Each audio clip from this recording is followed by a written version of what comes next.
أمره باسل تلفوني كدوبوت ليش كتير هم بزوجين كاتب بينهم بتأخذ برا دراوا كايا بعمل أخبار تورا نبيه وقتي تورا مني أو حراو تبرا والحاصل سويت لي بيني بمشي بنشنا كان من تورا أنا كسكاني بعيد يعني هذا ناويتشي خايف يعني بتاعي أسرو حامي حاجراني سعدي أحمد فيها أمانة تاجر قدم خامي يعني معكشة ولا يوم أسرو ألماني كاتب بارتيزانية ندور إنسان بهوي براكيوا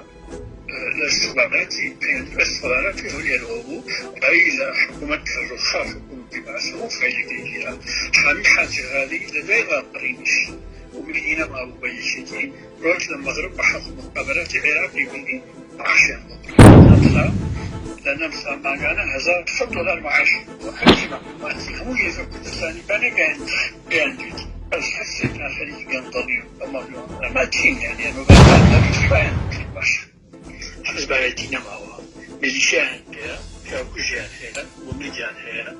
بعد كان الشغلة يشوفها تير شو تنها تير شو ينظم للدولار تسكوت ولا باش مخ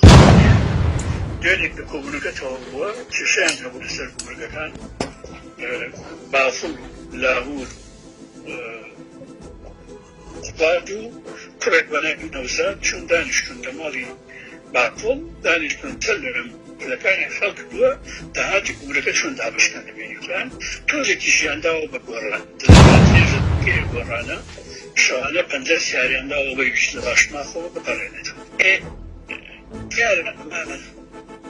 كان بيت أم تجارتها أم كان طبيعي بقمان لحمو رخني اكتسن